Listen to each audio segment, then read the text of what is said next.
Duluth Bridge, mile and a half, American Mariner. How far does it start now?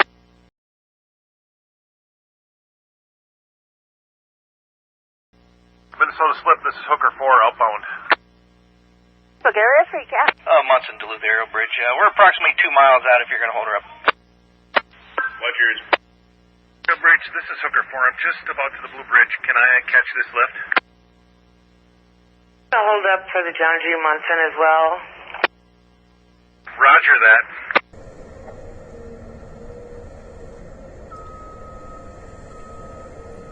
Good morning, visitors. Right now, arriving through the Duluth Ship Canal, we have the American Mariner. The American Mariner was built in 1980 by the Bay Shipbuilding Company of Sturgeon Bay, Wisconsin. She measures 730 feet in length, 78 feet in width, and 45 feet in depth. She's powered by two 3,500 horsepower 20-cylinder General Motors diesel engines, which give her a top speed of 13 knots or about 15 miles per hour. She's also equipped with 1,000 horsepower bow and stern thrusters to aid her maneuverability in port. The American Mariner has 24 hatches on her deck, which open up into 7 cargo holds located below deck. Each hatch covering measures 44 by 11 feet. She has a maximum carrying capacity of 37,300 tons. Above her deck is a 250-foot self-unloading boom, which allows her to unload her own cargo at a rate of 6,000 tons per hour without the aid of shoreside equipment. The American Mariner is currently owned by the American Steamship Company of Williamsville, New York, and she's operated under charter by Grand River Navigation of Traverse City, Michigan. The Mariner is arriving in the Twin Forts today with a load of stone from Port Inland, Michigan. She'll be taking that over to Graymont in Superior. If you see any crew members on deck, make sure to give them a big old wave and welcome them back to the Twin Forts.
Good morning, visitors. The boat that you're seeing arrive in the Duluth Ship Canal is the John G Munson. The John G Munson was built in 1952 by the Manitowoc Shipbuilding Company of Manitowoc, Wisconsin. She measures 768 feet in length, 72 feet in width, and 36 feet in depth.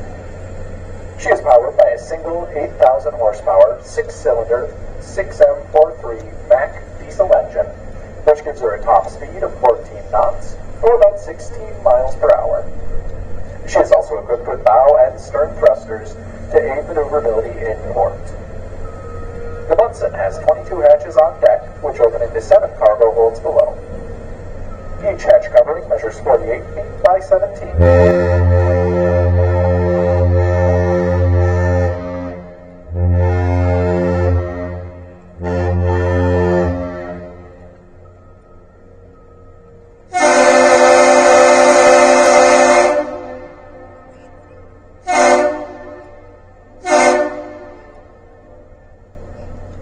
And what you folks just heard there was a captain's salute, or standard salute, communication that was initiated by the John G Munson and returned in kind by the aerial lift bridge.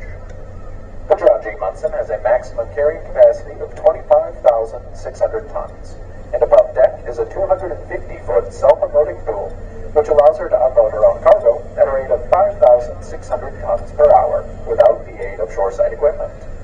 The John G Munson is owned by the Duluth-based Great Lakes Fleet, a subsidiary of Canadian National Railway, and operated by Key Lakes Incorporated, also of Duluth. The Munson is named in honor of Mr. John G Munson, former president of the Bradley Transportation Division and former vice president of U.S. Steel. The Munson was the largest self-unloader built on the Great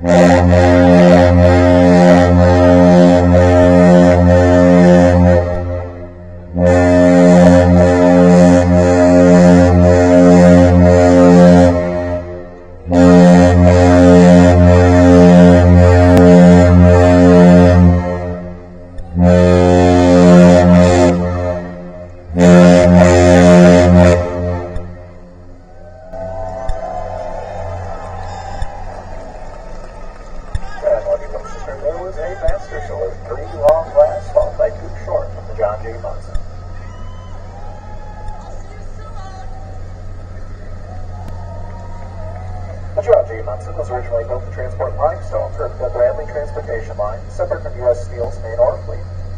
The Bradley fleet was merged with U.S. Steel in 1967. She has been modified through the years to keep her modern and competitive, such as being lengthened by 102 feet in Fraser shipyards in 1976, and her 7,700 horsepower steam turbine engine was replaced with a modern diesel engine in 2016 in Sturgeon Bay, Wisconsin. Great Lakes Fleet is the direct descendant of the historic Pittsburgh Steamship Company, founded in 1901 by U.S. Steel. It was the largest fleet of ships in the world when it was founded, and it remained the largest fleet on the lakes for most of its existence. Once again, folks, you have the John G Munson arriving in the Duluth Ship Canal, built in 1952 by the Manitowoc Shipbuilding Company, measuring in at 768 feet in length, 72 feet in width, and 36 feet in depth. Looks like they are making their way to the sea rice dock with a load of sugar stone. That's from Stoneport, Michigan. Looks like they'll be leaving empty and making their way